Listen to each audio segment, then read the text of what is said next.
Welcome back. Hopefully you enjoyed doing the classic tween. That was with a solid object. Remember, one box around our name, and it moved from frame to frame to frame while we right clicked and did a classic tween. So we can use the same worksheet for our next item, which will be a shape tween. So before we get started, we need to lock this layer because I don't want to work with it anymore. I also just want to hide it because I don't want to see it for a bit. So I click under the eyeball. Now I'm going to add a new layer, and I'm going to double click and name it shape. Shape, there we go. So if you remember, a blank circle here indicates that there's nothing in the keyframe. So the items we're going to use today for a shape tween are all items that are pixelated. So I'll give you some examples here. Oval here. And let's use a paintbrush. Doesn't matter what colors these are, all these items are pixelated, and the way we can see that, if you get the selection tool and you click on them, dots, pixels, like grains of sand. Alright, and for a shape tween, the shape tween needs to break apart these grains and reassemble them, or pixels, break them apart and reassemble them to make something else, which is really, really neat. So let's start off with an oval. Let's do an oval, the bottom left corner. Now we have that black dot there, which means the picture is there. I'll click on frame 20, but this time, instead of insert keyframe, I don't want that circle there anymore.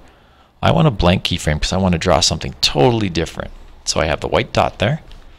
Now I'm going to get the paintbrush, and don't just get the same color. Let's do, oh, there's like a rainbow here. Let's try that out.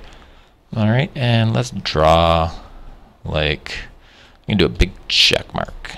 All right, so gray is boring. Remember, gray is boring. So this time, no, we're not changing it to a purple area with a line.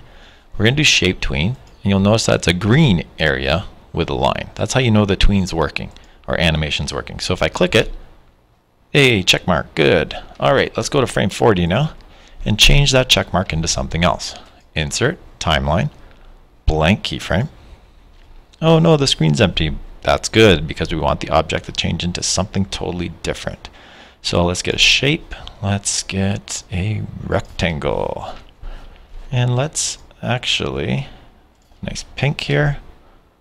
I'll make the whole screen pink. How about that? Remember, gray is boring, cloudy day, oh so boring. Right click, shape tween. And there, it's starting to work there. All right. Whoa, cool. Okay, so check mark, full screen. Now let's end it off with something really neat. And let's go insert. We'll do timeline, blank keyframe. Now what we'll do here is I'm going to put my name in. You'll say, wait a minute, Mr. O. Stop, stop, stop, stop. That is actually a solid object. And you are correct. That is a solid object. But I'm going to take the opportunity right now to show you how to break it apart. So I'm going to right click and I'm going to break apart. Because if I don't do this, what's going to end up happening, let's say I'm like, oh, the name's fine. I right click. I go shape tween, cool. Look at this dotted line, says it's not going to work. So nothing will appear during that section and I'll just pop my name up. So let's not do that, but let's adjust it so we can make it work. So we're going to break it apart even further. There, that's what we want. Pixels. So the computer will tell us whether or not we're right. Shape tween, and it seems to be working. All right, so boom, boom, boom. We're animators, and now just for fun, let's look at the classic tween with it. So we'll unclick the check mark. There we go. I clicked enter to watch all of it. Now what you also do is control enter, and it plays it as a movie in a loop. So control enter for that movie in a loop. And that is what we call the shape tween. So now you know your classic tween, you know your shape tween.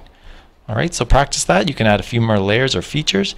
The computer will tell you whether you're right or wrong by the language on the line. Solid line is good, dotted line, no good. Have fun.